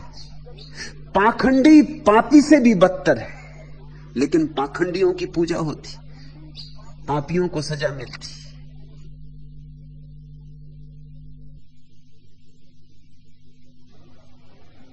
पाखंडी सिर पर बैठे, इसलिए जिनको भी सिर पे बैठना है वो पाखंड को अंगीकार कर लेते। मैं तुमसे कहना चाहता हूं, स्मरण रखना, पाखंड इस जगत में सबसे बड़ी दुर्गति है। उससे और ज्यादा नीचे गिरने का कोई उपाय नहीं। अगर हंस हो सको तो अच्छा, बाहर भीतर एक शुभ्र रंग। अगर हंस ना हो सको तो कम से कम कौआ बेहतर, बाहर भीतर एक रंग। कम से कम एक बात में तो हंस जैसा है, यद्यपि रंग काला है, मगर बाहर भीतर की एकता तो है। मगर बगला भगत मत होना, वह सबसे बदतर अवस्था है। मान सरोवर बासिया छिलर रहे उदास, जन दरिया भज राम को जब लग पिंजर सांस। वो जो मान सरोवर का अनुभव कर लिया है हंस, अब उसे छिछले गंदे तालाब में अच्छा नहीं लगता। इस बात को ख्याल में लो। मैं तुमसे कहता हूं संसार मत छोड़ो, लेकिन ध्यान में डूबो। एक दफा ध्यान का स्वाद आएगा कि बस संसार गंदा तालाब हो जाएगा, हो ही जाएगा। छोड़ना ना पड़ेगा, भागना ना पड़ेगा, अपने को मनाना ना पड़ेगा, त्यागना ना पड़ेगा, अपने आप छिछला गंदा तालाब हो जाएगा। मान सरोवर की जिसे झलक भी मिल गई, उस स्फटिक मणि जैसे स्वच्छ जल की जिसे झलक भी मिल गई, या एक घूंट जिसने पी ली, उसके लिए सारा संसार अपने आप व्यर्थ हो जाता। इसलिए मैं छोड़ने को नहीं कहता, हाँ छूट जाए तो बात और, छूट जाए तो गरिमा और, गौरव और। छोड़ना मत, छोड़ने से सिर्फ अहंकार बढ़ेगा और पाखंड बढ़ेगा। संसार में रहते रहते ही ये तुम्हें साफ होने लगे कि भीतर एक मानसरोवर है, तो तुम भीतर डुबकी मारोगे, भीतर पियोगे, भीतर नहाओगे, और बाहर ठीक है, कीचड़ है सो है। बाहर की कीचड़ तुम्हारा क्या बिगाड़ लेगी? बाहर की कीचड़ बहुत से बहुत तुम्हारी देह को ही छू सकती, और तुम्हारी देह भी कीचड़ से बनी, सो कीचड़ से कीचड़ का क्या बिगड़ेगा? मान सरोवर बासिया जिसको ध्यान में बसना आ गया, छीलर रहे उदास, वो अपने आप छिछले सागर, छिछले सरोवर, छिछले तालाबों के प्रति उदास हो जाता है। ध्यान रखना, उसके लिए हमारे गहरे से गहरे सागर भी छिछले हो जाते, जिसने भीतर का सागर देख लिया। जन दरिया बजराम को जब लग पिंजर सांस, फिर तो एक ही बात रह जाती है करने योग कि जब तक पिंजड़े में सांस चलती है, श्वास श्वास में प्रभु का स्मरण चलता है। रहता है संसार में, रहता है बाजार में, मगर बसता है मानसरोवर में, बसता है परमात्मा में, राम में।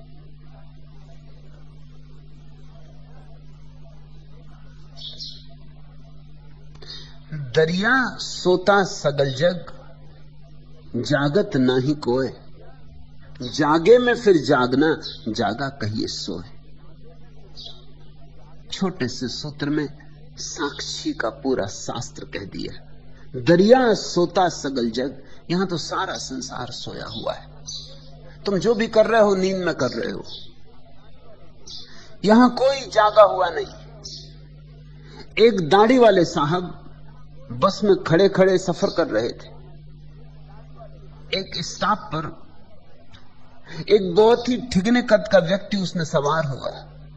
उसका हाथ डंडे तक नहीं पहुंच रहा था, इसलिए वह उन दाढ़ी वाले साहब की दाढ़ी पकड़ के खड़ा हो गया। कुछ देर तक तो दाढ़ी वाले साहब चुप रहे, लेकिन वे फिर उससे बोले, मेरी दाढ़ी छोड़।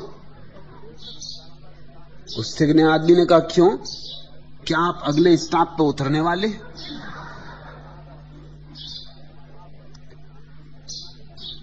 अपने अपनी सूझ, अपनी अपनी ऊंचाई, अपनी अपनी तंद्रा, अपनी अपनी बुद्धिहीनता, और हम चले जा रहे हैं और हम किए जा रहे हैं जो भी हमसे बनता है।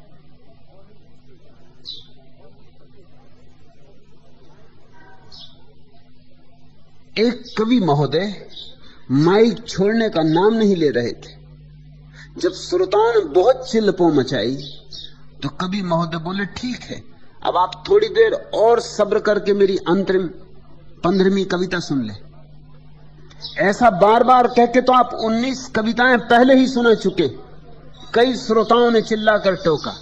कवि महोदय ने शांत मुद्रा में श्रोताओं की ओर देखा और बोले, गिनती में भूल सुधार के लिए धन्यवाद। और यह कह के वे पुनः कविता पाठ करने में तल्लीन हो गए। लोग बस चले जा रहे हैं। कहां जा रहे हैं, क्यों जा रहे हैं, क्या कर रहे हैं? जो कर रहे हैं वो कुछ हो रहा है कि नहीं हो रहा है, किसी को चिंता नहीं, होश ही नहीं। जिंदगी ऐसे धक्कम धुक्की में बीती जाती, आपाधापी में बीती जाती। दरिया सोता सगल जग, जागत नहीं कोय, जागे में फिर जागना। इसको जागना नहीं कहते जिसको तुम जागना कहते हो। ये जो रात नींद टूट जाती और सुबह उठ गए और कहा कि जाग गए, इसको जागना नहीं कहते। जागने वाले इसको जागना नहीं कहते। जागने वाला किसको जागना कहते? जागे मैं फिर जागना। इस जागने में भी जो जाग जाए, नींद टूट गई वो तो देह की थी, आत्मा की नींद जब टूट जाए, रात सपने देखते हो, दिन विचार करते हो, दोनों हालत में तंद्रा घिरी रहती। अगर विचार छूट जाए, अगर विचारों का सिलसिला बंद हो जाए, तो जागना, तो साथ, तो ध्यान, निर्विचार चित्त जागने का अर्थ है। जागे में फिर जागना, जागा कहिए सोए। जो समाधि को उपलब्ध है वही जागा हुआ है। इसलिए हमने समाधिस्थ लोगों को बुद्ध कहा है। बुद्ध का अर्थ होता है जागा हुआ। बुद्ध से किसी ने पूछा, तुम कौन हो? क्योंकि बुद्ध इतने सुंदर थे, देह तो उनकी सुंदर थी ही, लेकिन ध्यान ने और अमृत की वर्षा कर दी थी। अमी झरक विकसत कमल, ध्यान ने उन्हें और नई आभा दे दी थी। एक अपरिचित आदमी ने उन्हें देखा और पूछा, तुम कौन हो? क्या स्वर्ग से उतरे कोई देवता? बुद्ध ने कहा, नहीं। तो क्या इंद्र के दरबार से उतरे हुए गंधर्व? बुद्ध ने कहा, नहीं। तो क्या कोई यक्ष? बुद्ध ने कहा, नहीं। ऐसे वो आदमी पूछता गया। क्या कोई चक्रवर्ती सम्राट? बुद्ध ने कहा, नहीं।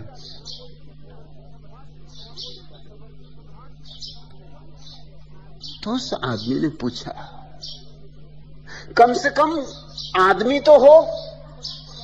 बुद्ध ने कहा, नहीं। तो क्या पशु पक्षी हो? बुद्ध ने कहा, नहीं। तो उसने फिर पूछा, थक था मैं सिर्फ एक जागरण, मैं बस जागा हुआ, एक साक्षी मात्र। वे तो सब नींद की दशाएं थी।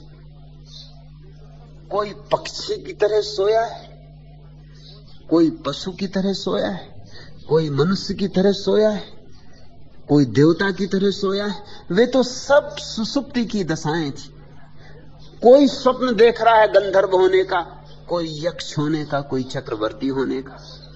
वे सब तो स्वप्न की दशाएं थी। वे तो विचार के ही साथ तादात्म्य की दशाएं थी। मैं सिर्फ जाग गया हूं। मैं इतना ही कह सकता हूं कि मैं जागा हुआ। मैं सब जाग कर देख रहा हूं। ऐसे को हम जागा हुआ कहते हैं। साध जगावे जीव को, मत कोई उठे जाग। सद्गुरु जगाते हैं, लेकिन कुछ थोड़े से ही लोग जगते हैं। कौन लोग? जो मत्त हैं, अलमस्त हैं, कुछ थोड़े से मस्त। कल मैंने जो तुमसे कहा ना, यहां बुद्धिमानों के लिए आमंत्रण नहीं है, यहां मस्तों के लिए आमंत्रण है, यहां दीवानों के लिए बुलावा है।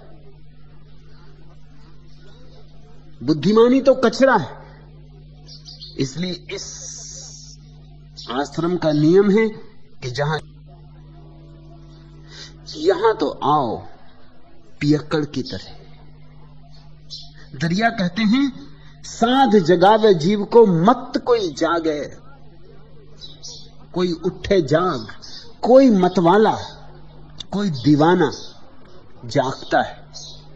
चतुर होशियार चूक जाते, अपनी चतुराई में चूक जाते, सोची विचार में चूक जाते हैं। जागना कि नहीं जागना, जागने से फायदा क्या है? और फिर इतने इतने मीठे स्वप्न चल रहे हैं, कहीं टूट गए जागने से। जो हाथ में है वो भी छोड़ देना, उसके लिए जो अभी हाथ में नहीं है। समझदार तो कहते हैं हाथ की आधी रोटी भली, दूर की पूरी रोटी के बजाय बाने। ये तो कोई जुआरी, ये तो कोई दुस्साहसियों का काम है। साध जगावे जीव को, मत कोई उठे जाग। जागे फिर सोवे नहीं, जन दरिया बड़भाग। और जो एक दफे जाग गया फिर सोता नहीं, सो ही नहीं सकता, वह बड़भागी। हीरा लेकर जौहरी गया गंवारे देश। लेकिन अधिकतर तो हालत ऐसी है कि सद्गुरु आते हैं, बहुत कम लोग पहचान पाते हैं। उनकी हालत वैसी है जैसे हीरा लेकर जौहरी गया गंवारे देश। गंवारों के देश में कोई जौहरी हीरा लेके गया। देखा जिन कंकर कहा, कंकड़ हंसे होंगे। जौहरी ने दाम मांगे होंगे तो कहा होगा, पागल हो गए, हमें तुमने बुद्धू समझा, इस कंकड़ को हम खरीदेंगे। ऐसे कंकड़ तो यहां गांव में जगह जगह पड़े। कहीं और जाओ, किन्हीं बुद्धुओं को फंसाओ, इतने हम पागल नहीं हैं। हीरा लेकर जौहरी गया गंवारे देश। जिन देखा कंकर कहा, भीतर परख न लेस। दरिया हीरा करोड़ का, हीरा तो करोड़ का, दरिया हीरा करोड़ का, कीमत लखे न कोई। जबर मिले कोई जौहरी, तभी पारख हो। वे थोड़े से दीवाने पहचान पाएंगे, हीरे को परख पाएंगे। जीसस को कितने थोड़े लोगों ने पहचाना। हीरा आया और गया, बुद्ध को कितने थोड़े लोगों ने संग साथ दिया। हीरा आया और गया, हीरे आते रहे जाते रहे। थोड़े से दीवाने पहचानते, लेकिन जो पहचान लेते वे मुक्त हो जाते, वे बड़भागी। तुम भी बड़भागी बनो। आज इतना ही।